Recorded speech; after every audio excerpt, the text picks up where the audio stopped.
Amém? Amém, igreja? Cumprimenta a igreja com a graça e com a paz do Senhor, amém? Quem está feliz, diga amém. Quem está feliz, diga aleluia. Quem está feliz, diga glórias a Deus. Gostaria de aproveitar o ensejo e liberar as crianças estão liberadas, né?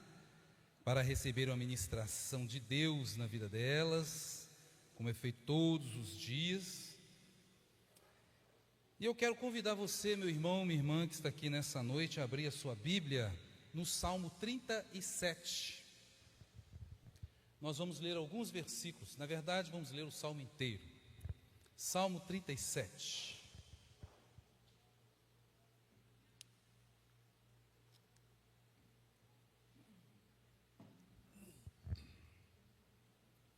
Salmo de número 37, a partir do verso 1.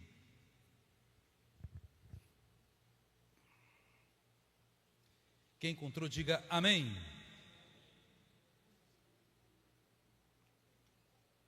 Diz assim a palavra do Senhor: não se irrite por causa dos malfeitores, nem tenha inveja dos que praticam a iniquidade, pois em breve eles secarão como a relva e murcharão como a erva verde. Confie no Senhor e faça o bem, habite na terra e alimente-se da verdade. Agrade-se do Senhor e Ele satisfará os desejos do seu coração. Entregue o seu caminho ao Senhor, confie nele e o mais Ele fará. Muito obrigado. Fará com que a sua justiça sobressaia como a luz e que o seu direito brilhe como o sol do meio-dia. Descanse no Senhor e espere nele. Não se irrite por causa daqueles que prosperam em seu caminho, por causa do que realiza os seus maus desígnios. Deixe a ira, abandone o furor, não se irrite. Certamente isso acabará mal, porque os malfeitores serão exterminados, mas os que esperam no Senhor possuirão a terra. Mais um pouco de tempo e já não existirão os ímpios. Você procurará no lugar onde eles estavam e não os encontrará. Mas os mansos herdarão a terra e terão alegria na abundância de paz. Os ímpios fazem planos contra os justos e contra eles range os dentes. O Senhor dá risada dos ímpios, pois vê que o dia deles está chegando. Os ímpios puxam a espada e preparam o arco para abater os pobres e o necessitado, para matar os que trilham o caminho reto, mas a espada deles lhes atravessará o próprio coração e os seus arcos serão despedaçados. Mais vale o pouco do justo que a abundância de muitos ímpios, pois o braço dos ímpios serão quebrados, mas os justos o Senhor os sustém, aleluia. O Senhor conhece o dia dos íntegros, a herança deles permanecerá para sempre. Não serão envergonhados nos tempos difíceis, e nos dias de fome se fartarão. Os ímpios, no entanto, perecerão, e os inimigos do Senhor serão como as mais belas pastagens, desaparecerão, como desaparece a fumaça. O ímpio pede emprestado e não paga, o justo, porém, se compadece e dá. Aqueles a quem o Senhor abençoa possuirão a terra, e serão exterminados aqueles a quem ele amaldiçoa. O Senhor firma os passos do homem bom e se agrada do seu caminho. Se cair, não ficará prostrado, porque o Senhor o segura pela mão. Fui moço e agora sou velho, porém jamais vi o justo desamparado, nem a sua descendência mendigar o pão. É sempre compassivo e empresta, e a sua descendência será uma bênção. Afaste do mal e pratique o bem, e a sua morada será perpétua, pois o Senhor ama a justiça e não desampara os seus santos. Serão preservados para sempre, mas a descendência dos ímpios será exterminada. Os justos herdarão a terra e nela habitarão para sempre. Da boca do justo procede sabedoria, e a sua língua fala o que é justo. No seu coração ele tem a lei do seu Deus, e os seus passos não vacilarão.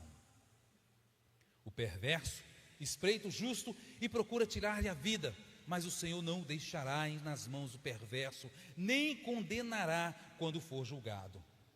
Espere no Senhor e ande nos seus caminhos, Ele o exaltará para que você herde a terra. Você verá quando os ímpios forem exterminados. Vi o ímpio prepotente expandir-se como o cedro no Líbano. Passei e eis que havia desaparecido. Procurei-o e já não foi encontrado. Observe aquele que é íntegro e reto, porque o futuro dele será de paz. Quanto aos transgressores, serão todos destruídos. A descendência dos ímpios será exterminada, mas a salvação dos justos vem do Senhor. Ele é a fortaleza deles em tempo de angústia. O Senhor os ajuda e os livra. Livra-o dos ímpios e os salva, porque nele buscam refúgio. Amém? Feche os seus olhos, vamos orar.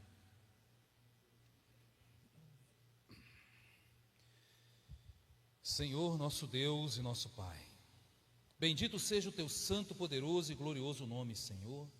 Nós te damos graças pela tua palavra que é viva e eficaz. E em nome de Jesus Cristo, ó Deus, nós clamamos ao Senhor pela tua misericórdia e pelo teu favor. Que o Senhor, ó Deus, perdoe os nossos pecados, nos purifique de toda iniquidade, Senhor. Lava-nos, ó Deus, para que possamos ficar tão alvos quanto a neve, Senhor. Erramos, ó Deus, por culpa nossa. Nossa é a culpa, Senhor, pelos nossos erros, Senhor. E por isso nós te pedimos perdão em nome de Jesus. E revestidos da autoridade do Senhor, nós ordenamos a todo mal, a todo espírito do engano, bata em retirada. O Senhor te repreenda em nome de Jesus. Todo espírito de distração, o Senhor te repreenda em nome de Jesus. Em nome de Jesus, ó Pai, que a tua palavra, que é viva e eficaz, venha santificar as nossas vidas, Senhor. Então, Deus, abençoa os nossos ouvidos, porque o crer vem pelo ouvir a tua palavra, Senhor. Abençoe nossas mentes para que elas sejam transformadas, para que possamos experimentar qual seja a boa, perfeita e agradável vontade do Senhor. Em nome de Jesus, ó Deus, abençoe os nossos corações, para que a tua palavra, ó Deus, encontre um terreno fértil, Senhor, e que possamos gerar frutos de justiça para a glória do teu nome, Senhor. Nós consagramos essa palavra ao Senhor, Pai. Que eu diminua e que o Senhor cresça, porque o Senhor é a pessoa mais importante neste lugar. Que o Senhor cerre os meus lábios para toda palavra carnal, Senhor, ou mesmo a palavra, ó Deus, que venha de mim mesmo, mas somente aquelas que venham do teu Espírito Santo, Senhor, sejam proferidas pelos meus lábios. Que o Senhor, ó Deus, abençoe as nossas vidas, Senhor, e que possamos sair daqui transformados, edificados, ó Pai, bem diferente do jeito que entramos. Seja conosco, ó Deus, Espírito Santo de Deus, doce Espírito Santo. O Senhor tem liberdade para agir em nosso meio, para nos convencer da justiça, do pecado e do juízo, para nos consolar e confortar o coração que está abatido. Seja conosco, doce Espírito Santo, seja conosco, enche-nos da tua presença, enche-nos em nome de Jesus. E a igreja do Senhor diz: amém, meus amados.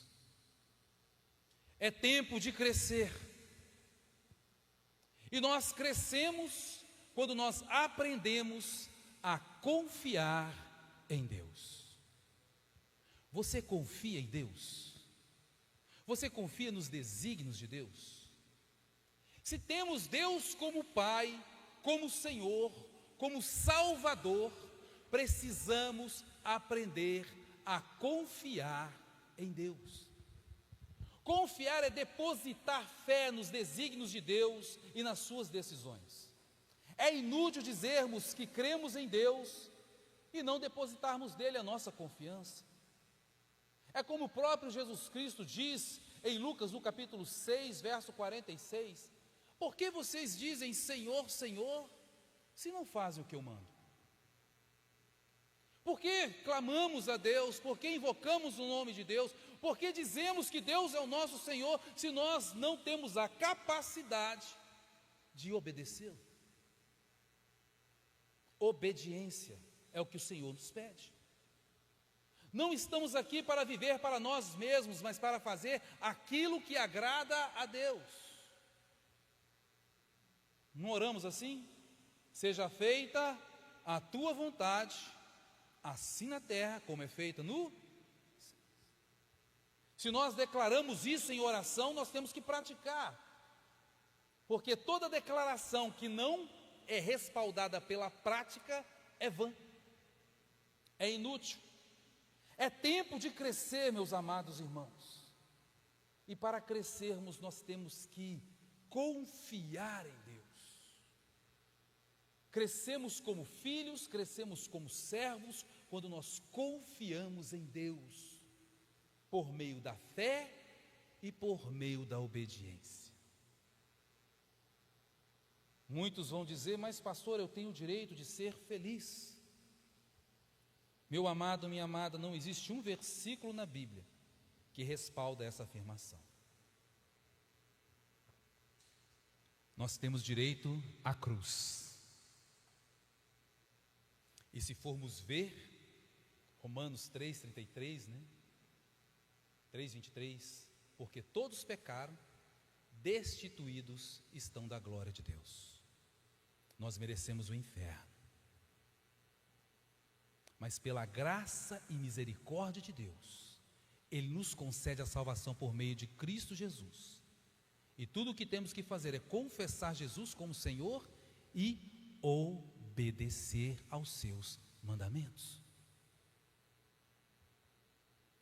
E a primeira coisa que nós observamos nesse texto, a primeira atitude que nós vemos nesse texto, o primeiro tipo de confiança que nós observamos nesse texto, é que nós crescemos quando nós confiamos na vontade de Deus. Diga, vontade de Deus. Ou seja, crescemos quando nós nos contentamos com o que Deus faz, quando nós nos contentamos com o que Deus permite, quando nós nos contentamos com aquilo que Deus nos dá. Contentamento é estado de contente, é satisfação, é gosto, é alegria, é júbilo. E a vontade de Deus é sempre boa, perfeita e agradável. Quando nós confiamos na vontade de Deus para nós, nós não nos aborrecemos com a conquista dos maus. Olha o que diz o primeiro versículo do Salmo 37. Não se irrite por causa dos malfeitores. Outras versões diz, não se aborreça por causa dos malfeitores. Porque os malfeitores eles conquistam, os malfeitores eles têm, eles ostentam, e muitas vezes nós ficamos aborrecidos. Poxa vida, eu estou andando no caminho do Senhor, mas eu só ando apertado, eu só ando arrochado. Mas aquela pessoa que é ímpio não serve ao Senhor e está tendo do bom e do melhor. Está errado, meu Deus, é o dono do ouro e da prata e não sei o que tem, tal, e a gente começa a reclamar por causa dos maus que estão roubando, são corruptos, fazem o mal, estão vivendo o bom e do melhor. Foi por causa desse tipo de aborrecimento, de reclamar, de se aborrecer por causa dos maus, por causa dos ímpios, por causa dos pagãos, que Israel perdeu a sua comunhão com Deus e se afastou completamente da vontade do Senhor. Quer ver um exemplo prático? Um exemplo prático? Vamos abrir nossas Bíblias lá em Jeremias 48, que é um texto muito forte em relação a isso. Jeremias 48, a partir do verso 11, você está aí em Salmos, Provérbios, Eclesiastes, Cantares, Isaías, Jeremias, capítulo 48.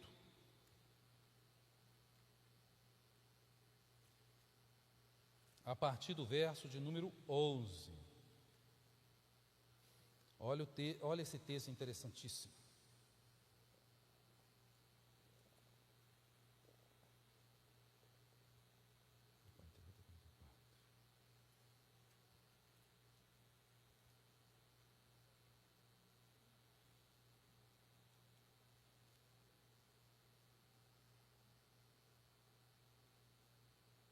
Perdão, irmãos, 44. Eu lembrei porque eu fiz essa alteração lá em casa, só que eu não alterei aqui. 44, verso 11. Jeremias 44, verso 11. Quem encontrou, diga amém. Olha só, assim está escrito: portanto, assim diz o Senhor dos Exércitos, o Deus de Israel: eis que voltarei o meu rosto contra vocês, para trazer desgraça e para eliminar todo o povo da terra de Judá. Farei com que os remanescentes de Judá, que se obstinou em entrar na terra do Egito para morar, seja totalmente destruído. Cairá a espada e a fome, desde o menor até o maior perecerão. Morrerão a espada e a fome, serão objeto de maldição, de horror, de zombaria e de deboche, porque castigarei os que moram na terra do Egito, como castiguei Jerusalém, com a espada, a fome e a peste. De maneira que dos restantes de Judá que vieram à terra do Egito para morar, não haverá quem escape e sobreviva para voltar à terra de Judá, à qual desejam voltar para morar. Mas não voltarão a ser alguns fugitivos. Então todos os homens que sabiam que as suas mulheres queimavam incenso a outros deuses, e todas as mulheres que estavam ali de pé, uma grande multidão e todo o povo que morava na terra do Egito, em Patros, disseram a Jeremias: não obedeceremos à palavra que você nos anunciou em nome do Senhor. Pelo contrário, certamente faremos tudo o que dissemos que faríamos. Queimaremos incenso à rainha dos céus e lhe ofereceremos libações, como nossos pais, nossos reis, nossas autoridades costumavam fazer nas cidades de Judá, nas ruas de Jerusalém. Naquele tempo nós tínhamos fartura de pão, prosperávamos e nenhum mal nos acontecia. Mas desde que paramos de queimar incenso à rainha dos céus e de lhe oferecer libações, tivemos falta de tudo e fomos consumidos pela espada e pela fome. E as mulheres acrescentaram: quando nós queimávamos incenso à rainha dos céus e lhe oferecíamos libações, será que era sem o conhecimento de nossos maridos que fazíamos bolos para representá-la e lhe oferecermos libações? Então Jeremias se dirigiu a todo o povo, aos homens e às mulheres, e a todo o povo que tinha dado essa resposta, dizendo: quanto ao incenso que vocês queimaram nas cidades de Judá e nas ruas de Jerusalém, vocês e seus pais, os seus reis, suas autoridades e o povo da terra, será que o Senhor não se lembrou disso quando isso veio-lhe à mente? O Senhor já não podia por mais tempo suportar a maldade daquilo que vocês fizeram, as abominações que cometeram. Por isso a terra de vocês se tornou uma ruína, objeto de horror, de maldição, um lugar desabitado como se vê hoje, porque vocês queimaram incenso a outros deuses e pecaram contra o Senhor. Não obedeceram à voz do Senhor e não andaram na sua lei, nos seus estatutos, nos seus testemunhos. Por isso lhes sobreveio este mal como se vê hoje. Jeremias disse mais a todo o povo e às mulheres: escutem a palavra do Senhor, todos vocês, ó povo de Judá, que estão na terra do Egito. Assim diz o Senhor dos Exércitos de Israel, o Deus de Israel: vocês e suas mulheres não somente calaram com a boca, mas também vocês e suas mulheres não só declararam com a boca, mas também cumpriram com as suas mãos os votos que fizeram, a saber: certamente cumpriremos nossos votos que fizemos de queimar incenso à rainha dos céus e de lhe oferecer libações.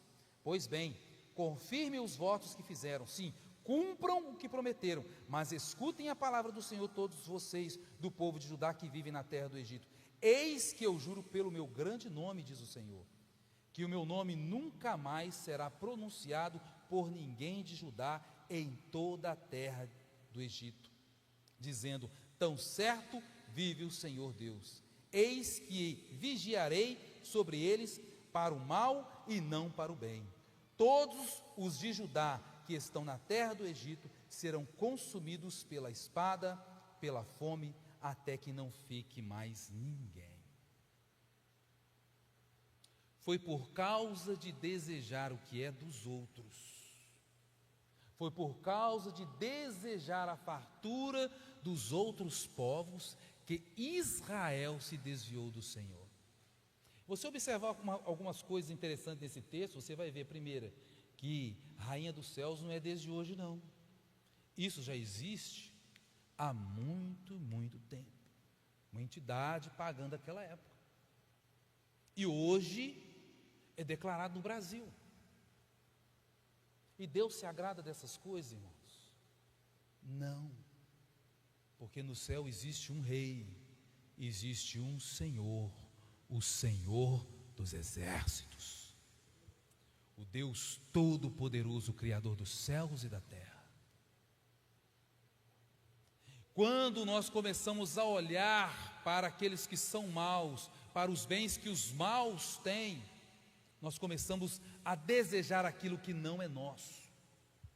Outra coisa interessante que nós observamos nesse texto, que a partir deste momento, o povo de Israel parou de pronunciar o nome de Deus. O nome de Deus era pronunciado uma vez ao ano pelo sumo sacerdote. Uma vez ao ano. E após o momento que o povo de Israel decidiu pecar contra Deus e declarar: olha, nós não vamos mais servir ao Senhor, nós vamos queimar incenso para outros deuses. Quando eles abriram mão de Deus, então sobreveio sobre o povo a desgraça. Assim somos nós hoje, irmãos. A palavra de Deus nos fala: olha, aquele que vier a mim, de maneira alguma lançarei fora. Ou seja, Deus se compromete com a sua palavra, mas Ele não se compromete com a sua palavra, a nossa palavra. Deus se compromete com a palavra dEle, não com a nossa. Aquele que vier a mim, de maneira alguma lançarei fora. Ou seja, Deus não lança fora aquele que vem até Ele. Mas também está escrito: aquele que me negar diante dos homens, eu o negarei diante de Deus e dos anjos. Então, quando você quebra a sua palavra, quebra a sua aliança com Deus, você vai pagar por isso. Foi o que aconteceu com o povo de Israel. Deus estava sempre disposto a perdoar, porque Deus é um Deus bondoso, misericordioso. Ele tem prazer em perdoar, prazer em exercer misericórdia. Esse é o nosso Deus. Mas quando você decide abrir mão, quando você decide largar a mão do Senhor, você está por sua própria conta. É o que você quis, é o que você desejou. Jesus, Ele está: eis que estou à porta e bato. Apocalipse 3:20. Se alguém abrir, eu entrarei e cearei com ele comigo. Mas se alguém abrir, é a condicional. Agora, se você não abrir, ele vai ficar ali, mas o seu tempo está correndo. Buscai o Senhor enquanto ainda se pode achar, enquanto há vida. Após a morte, só tem consequência. Então nós temos que tomar postura hoje de servos do Senhor, de nos contentarmos com aquilo que Deus nos deu, para que não venhamos perder comunhão com o Senhor, de nos agradarmos daquilo que Deus nos dá e não ficarmos desejando o que os outros têm. Quando nós desejamos o que os outros têm, irmãos, nós esquecemos e deixamos de valorizar aquilo que Deus nos deu. Não precisa você ficar desejando o ministério dos outros. Contente-se com aquilo que Deus te deu. Não precisa você desejar a vida dos outros. Contente-se com aquilo que Deus te deu. Não precisa você ficar desejando ter a família dos outros. Contente-se com aquilo que Deus te deu. Não precisa você ficar desejando o cônjuge dos outros. Contente-se com o cônjuge que Deus te deu, ou que você escolheu. Lembre-se, meu irmão, minha irmã, Deus não constrói uma família destruindo outra. Quem faz isso é Satanás. O nosso Deus é um Deus que constrói lares, que edifica lares, que transforma vidas familiares. Eu falo isso porque, infelizmente, nesses anos de ministério, teve uma pessoa que pediu para fazer uma oração, um disparate desse, né, uma oração dessa. Ô Senhor, ô pastor, é porque fulano de tal, ele disse que ia casar comigo e não casou até hoje. Mas por que ele não casou com você? É porque ele é casado. Eu perguntei assim: minha irmã, deixa eu te perguntar. E o pior de tudo foi a irmã que levou a irmã para poder conversar comigo. Deixa eu te falar uma coisa, você me conhece? Você sabe quem eu sou? Sei. Então, minha filha, como é que você pede um disparate desse? O que você tem na cabeça? Vai converter, minha filha. Você precisa converter, entregar sua vida para Jesus. Já teve situações que mulheres casadas chegaram perto de mim e falaram assim: pastor, eu estou orando para Deus me dar um homem de Deus. Eu falei assim: minha filha, mas você já não é casada? O homem de Deus é o seu marido. Zele por ele, ore por ele. Quando a gente começa a olhar demais para os outros, a gente desvaloriza aquilo que tem. Valorize aquilo que Deus te deu, meu irmão, minha irmã. Você já parou para pensar por que a grama do vizinho é mais verde? Eis a resposta: é porque ele cuida. Se você começar a cuidar da sua grama, se você começar a regar a sua grama, se você começar a nutrir a sua grama, ela vai ficar até mais verde. Mas não, seu marido vai lá, vem conversar com você, a sua esposa vai lá, vai conversar com você, isso é cuidado? Isso não é cuidado. Cuidado é amor, é carinho, é amparo. É porque o vizinho é zeloso com aquilo que ele tem nas mãos. Então, ao invés de você cobiçar o que é dos outros, cuide do que é seu, cuide daquilo que Deus colocou na sua mão. O filho de fulano é tão agradável conversar com ele. Meu filho, mas Deus também te deu filhos para você cuidar. Cuide do seu filho para você ver que bênção que ele vai ser. Provérbios 22:6, ande, cuide da criança no caminho que ela deve andar, e jamais ela se desviará dele. Ou seja, você não mostra o caminho, você anda junto com ele no caminho. Ensina a criança no caminho. Olha, meu filho, aqui ó, tem um buraco aqui ó, vamos desviar. Ó, meu filho, ó, aqui, ó, tem um bicho ali. Aí a criança sempre vai lembrar: meu pai andou comigo, meu pai me mostrou. É muito fácil você trazer aqui, pega a criança, coloca aqui. E olha, a criança não veio para a igreja para a pessoa tomar conta, ela vem para ser ministrada. E essa ministração tem que continuar na sua casa, porque a responsabilidade é sua, não é da igreja. Se você deixar essa responsabilidade para as pessoas lá fora, com essas ideologias que vêm aí, vai um menino e volta uma menina, porque você não está cuidando, não tem base. Aí você vai reclamar por quê? A gente não peca só por ação, irmão, a gente peca por omissão. Ou seja, eu tenho uma responsabilidade, deixo de cumprir com a minha responsabilidade. A minha responsabilidade como homem é cuidar da minha esposa, é cuidar do meu filho, é prover para o meu lar. Eu sou o homem da casa, essa é a minha responsabilidade. A responsabilidade da mulher é ser administradora do lar, é ser aquela que mostra as falhas, por causa que a mulher tem uma visão mais detalhista das coisas. Então nós temos que andar o quê? Unidos, para que o nosso lar cresça, e não ficar desejando uma família que está dando certo porque está fazendo o que é certo. Começa a fazer o que é certo dentro de casa para você ver se você não prospera. Desejar a riqueza dos outros, contente-se com aquilo que Deus te deu, ou se não, trabalhe. Porque é muito fácil a gente ficar desejando o que é dos outros, achando que foi fácil conseguir. Meu irmão, pagou preço. Um preço foi pago. Você está disposto a pagar o preço do jejum, da oração? Para aquela pessoa que chegou, para aquele pastor que chegou onde chegou, para aquele ministro que chegou onde chegou, para aquele casal que chegou onde chegou. Todos os dias. Meu filho tem 3 anos, às vezes eu estou mexendo no computador, chega de noite lá, porque tem horário para dormir, ele chega perto de mim: papai, vim te dar a bênção. Na verdade ele vem pedir a bênção. Aí, que o Senhor te abençoe e te guarde, que o Senhor sobre vós levante o seu rosto, tenha misericórdia de ti, que o Senhor sobre vós levante o seu rosto e te dê a paz, que o amor do Pai, a graça do Senhor e Salvador Jesus Cristo esteja sobre a sua vida, que você cresça na graça e no conhecimento do Senhor, seja um homem temente a Deus, desde agora e para sempre. Que o Senhor te abençoe, te guarde, te proteja, te livre de todo o mal, te dê uma noite abençoada, te livre dos seres do inferno e te cubra com o sangue do Cordeiro, em nome de Jesus. Ele já até decorou, que ele fala junto comigo. Não tem perigo. Se você cobrir o seu filho de oração, meu filho, não tem perigo. O demônio não toca. Mas se nós falhamos nessas coisas, nós vamos reclamar dos resultados depois. Ao invés de cobiçar o que os outros têm, cuide daquilo que Deus colocou nas suas mãos. Quando nós confiamos em Deus, nós não temos inveja dos perversos. A gente fica com pena, a gente fica com dó. Olha o que está escrito, voltando lá no nosso texto principal.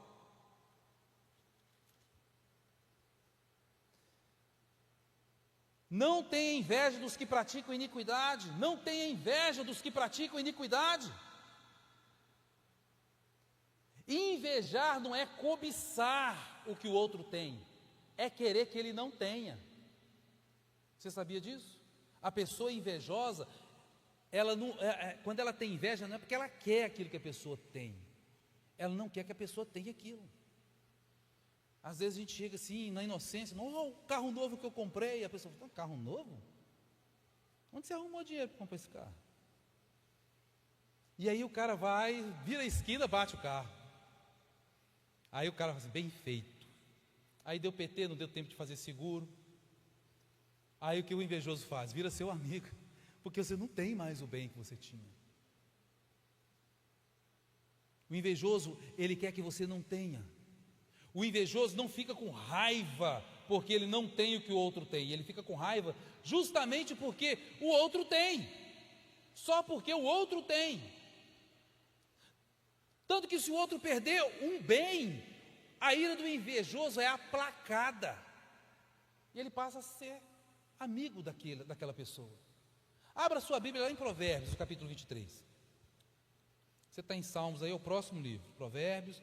Deixa o Salmo 37 aberto aí, tá? Provérbios 23, 17.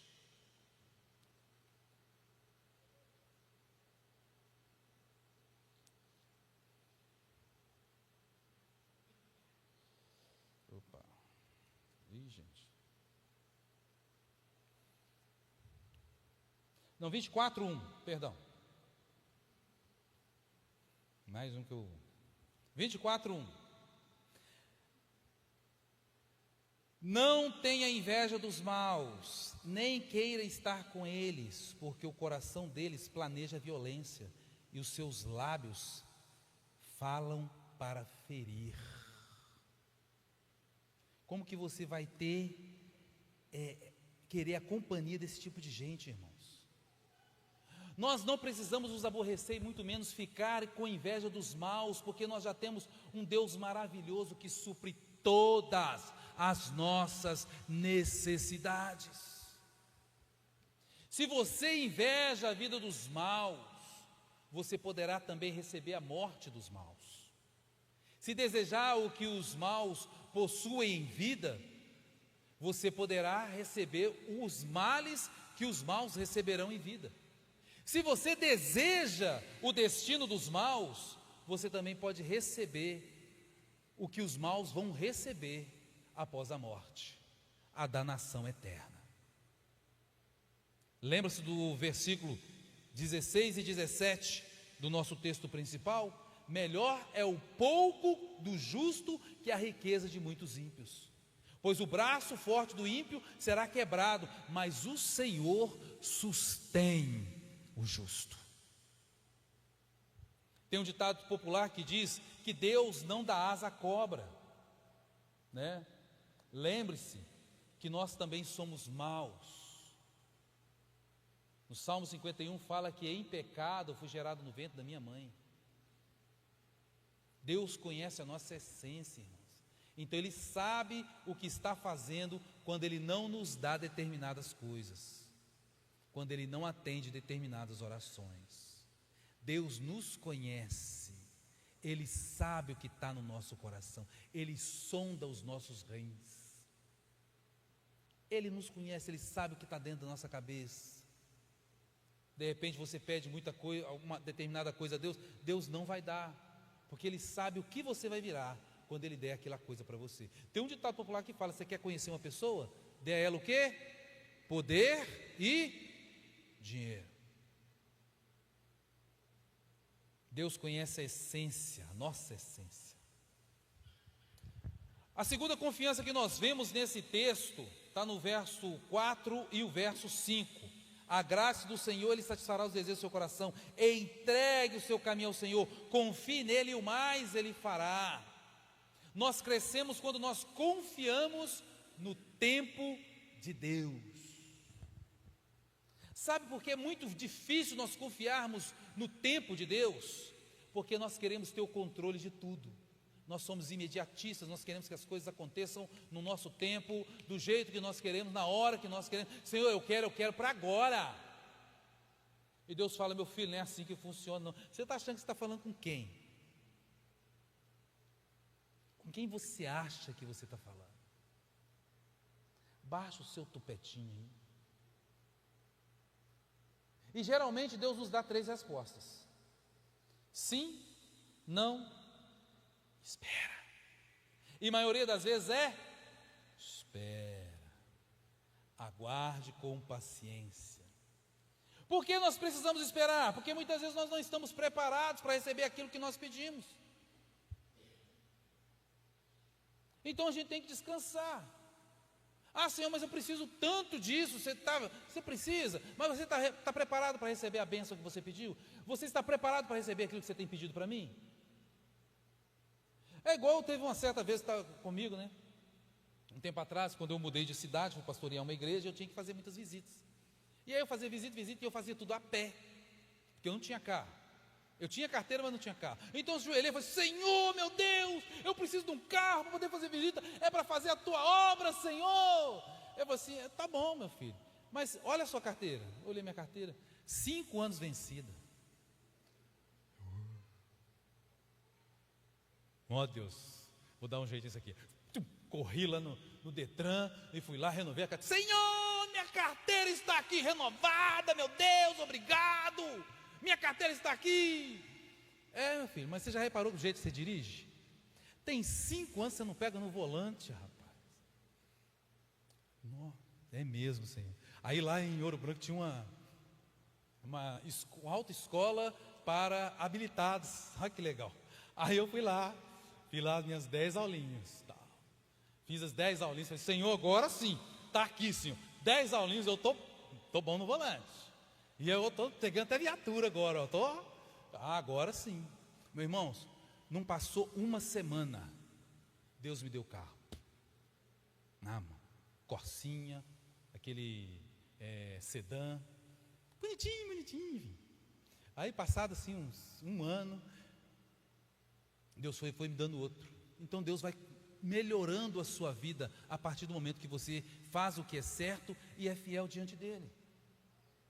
Não precisa você brigar com Deus. Deus vai te dar aquilo que você precisa no tempo certo. Então você tem que descansar, meu irmão. Descansa, relaxa, coloca nas mãos de Deus. O que você vai conseguir com a sua ansiedade? Nada mais do que uma úlcera. Confiar no tempo de Deus é porque Deus está te preparando para te dar o melhor para a sua vida, no melhor tempo possível da sua vida. Deus está te preparando para você receber o melhor, no melhor tempo. Então espera com paciência no Senhor. Deus é perfeito e o tempo de Deus é perfeito, irmãos. Durante 15 anos, eu e minha esposa oramos por um filho. 15 anos orando. E todos os exames que você imaginar nós fizemos. Aí o único laudo que eles deram para nós foi: olha, infertilidade sem causa aparente. 15 anos. E aí eu vou falar com o Senhor, e já tem 10 anos. Aí começou a vir, engravidou, primeiro aborto. Engravidou de novo, segundo aborto. Foi aborto, 7º aborto. Depois do 7º aborto, outra gravidez, mas agora nas trompas. Perdeu uma trompa. Mas estava difícil com 2 trompas e agora com uma. Como é que a gente faz? Espera no Senhor, e Ele atenderá aos desejos do seu coração. E aí a gente veio fazer uma visita para o meu sogro aqui, achei ele engravida. No Espírito Santo. Já veio, né? Revestido já de poder o menino. No tempo certo, irmãos. Ah, mas por que a demora? Porque eu não estava preparado. A responsabilidade é minha. Não estava preparado para ser pai. O momento não era adequado. E por que tantas perdas, irmãos? Sabe por que tantas perdas? Porque a gente aprende a valorizar depois que perde. Depois que perde, a gente dá valor. Por isso que a gente tem que valorizar enquanto tem. Então Deus já estava me mostrando isso na perda de cada filho que eu tive. 8 filhos. Então esse hoje, meu filho, eu junto ele aqui e protejo. Valorizo, porque é um presente de Deus. Hoje eu tenho tempo.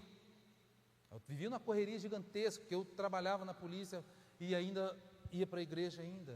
Era pastor ainda de igreja. E fazia correria para tudo quanto é lado. Hoje eu tenho tempo para dedicar ao meu filho, para estar ensinando, para estar perto dele. E eu vivo num ambiente maravilhoso, com pessoas maravilhosas que eu tenho certeza que amam meu filho. Isso faz toda a diferença para a minha família. E faz toda a diferença para ele. Se ele pudesse, ele estava aqui. Ele não está aqui porque o sono venceu ele. Que é reloginho, 7 horas já está dormindo. Terceira observação que nós vemos nesse texto, a terceira confiança: crescemos quando confiamos na provisão de Deus. Verso 18 e verso 19: o Senhor conhece os dias dos íntegros, e a herança deles permanecerá para sempre. Não serão envergonhados em tempos difíceis, e nos dias de fome se fartarão. O nosso Deus é um Deus provedor, amém? O que é necessidade, irmãos? O que é necessidade? É aquilo que você precisa para viver. Não é o que você quer, é o que você precisa. E Deus, Ele fala que vai suprir as nossas necessidades. Ele não vai dar o que a gente quer. Ah, meu Deus, eu quero ganhar na loto. Vai ficar querendo. Servo de Deus tem que trabalhar, porque é do suor do teu rosto que você vai comer. Olha o que diz o versos 25, irmãos, desse texto: fui moço e agora sou velho, porém jamais vi o justo desamparado, nem a sua descendência mendigar o pão. Já fiz esse desafio toda a minha vida, 25 anos de ministério, eu faço desafio em todo lugar que eu vou. Se você trouxer aqui um crente fiel ao Senhor, dizimista fiel e ofertante, obediente a Deus, que esteja passando fome e necessidade, se você trouxer ele aqui de perto de mim, eu rasgo a minha Bíblia, deixo de ser crente e entrego o ministério. Porque a palavra de Deus, a Bíblia que eu leio, diz que o meu Deus é fiel. Deus é fiel. O nosso Deus é um Deus de provisão, e Ele entra com a sua provisão em favor daqueles que são seus. Então não precisa temer. Se você é fiel a Deus, meu irmão, você pode ter certeza que não vai faltar óleo na sua botija, não vai faltar farinha na sua vasilha. Deus vai te sustentar. Quer experimentar a provisão de Deus? Quer experimentar a fidelidade de Deus? Seja fiel a Deus. Não seja mesquinho. E Deus vai abençoar a sua vida e vai abençoar a sua família. Finalmente, a quarta confiança que nós vemos aqui nesse texto está no verso 23 e verso 24. O Senhor firma os passos do homem bom e se agrada do seu caminho. Se cair, não ficará prostrado, porque o Senhor o segura pela mão. Nós crescemos quando nós confiamos no cuidado de Deus. Deus está cuidando de você, meu irmão. Não temas. Mesmo em tempos de adversidade, Deus está cuidando de você. Poderia estar pior, mas não está, sabe por quê? Porque Deus está cuidando de você. Pare de murmurar. A murmuração é uma oração para Satanás. Quando você murmura, você não atrai as bênçãos de Deus, você atrai Satanás para a sua casa, Satanás para a sua vida. Para de reclamar. Glorifique a Deus. Lembre-se do que está escrito lá em Provérbios 18, verso 21. A língua tem poder sobre a vida e sobre a morte. Os que gostam de usá-la comerão de seu fruto. Para de falar mal, para de murmurar, para de xingar. Em vez disso, abra sua boca para glorificar. Em vez de murmurar, glorifique a Deus. Não reclame do seu deserto, irmãos. Lembra quem levou Jesus para o deserto? Foi o Espírito Santo. Às vezes o Espírito Santo te leva você a experimentar uma situação ruim, para você se fortalecer no Senhor, crescer na graça, no conhecimento do Senhor, confiar no Senhor. Deus tem um propósito para tudo, meu irmão. Deserto é lugar de aprendizado, deserto é lugar de crescimento, de fortalecimento. Deus tem propósito para tudo, até para os desertos. Abra sua Bíblia lá em 2 Coríntios, no capítulo 1, versos 3 ao verso 5.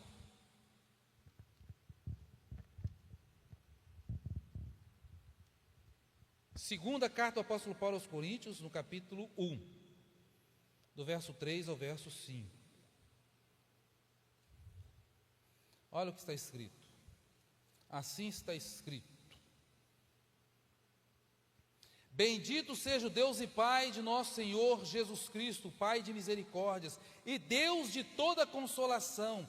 É Ele que nos consola em toda tribulação, para que pela consolação que nós recebemos de Deus, possamos consolar os que vivem em qualquer espécie de tribulação. Porque assim como transborda em nós os sofrimentos de Cristo, assim por meio de Cristo transborda o nosso consolo.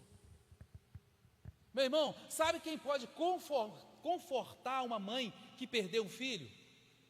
Outra mãe que perdeu o filho. Tribulação que você passa, dificuldade que você passa, Deus permite que você passe, é para você consolar outras pessoas que irão passar pela mesma dificuldade. Por isso que Deus permite essas dificuldades, por isso que Deus permite o sofrimento. Muito sofrimento vem da parte de Deus, o sofrimento que vem da parte de Deus é um privilégio. Não reclame da sua dor, porque Deus vai usar a sua dor para aplacar a dor de alguém. Não reclame da sua dor, porque Deus vai usar a sua dor para curar a ferida de alguém. O seu testemunho será um instrumento de Deus para levantar aquele que está caído. Não reclame, meu irmão, glorifique.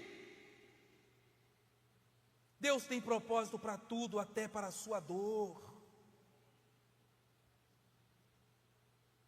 1 Coríntios capítulo 10, verso 13, não veio sobre vós tentação que não fosse humana, e fiel é Deus, que não vos deixará tentar acima do que podeis suportar, e junto com a provação Ele vai dar o escape, para que você possa suportar. Se você está passando por isso, é porque Deus sabe que você dá conta, porque se você não desse conta, Ele não colocaria sobre você. E amanhã você vai estar dando aqui testemunho da bênção que Deus fez sobre a sua vida, sobre a vida da sua família. Então somente crê em Deus, espere em Deus, viva essa fé em Deus. Não reclame do seu deserto, mas faça do seu deserto motivo de alegria, porque no deserto, apesar de você estar passando por sofrimento, foi nesse mesmo deserto que você experimentou o cuidado de Deus, aleluia. Deus não te deixou sozinho. Ainda que eu ande pelo vale da sombra da morte, o Senhor está comigo. A tua vara e o teu cajado me consolam. Ainda que caia, não ficará prostrado, porque Deus sustenta o justo. Você não ficará caído, porque as poderosas mãos de Deus estará te sustentando. Então somente aprenda a confiar em Deus. É tempo de crescer. Cresça confiando no seu Deus. Feche os seus olhos. Vamos orar.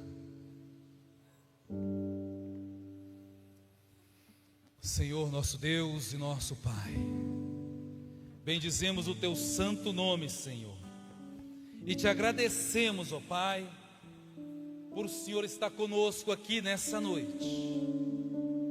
Ajuda-nos, ó Deus, a confiar.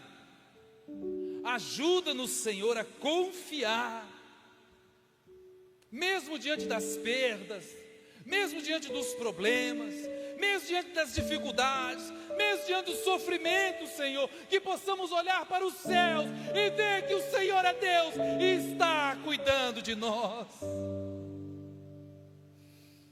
Nós te amamos, Senhor. Ajuda-nos, ó Deus, a confiar. Ajuda-nos, Senhor, porque temos sido falhos, Senhor. Nós precisamos, fortaleça a nossa fé.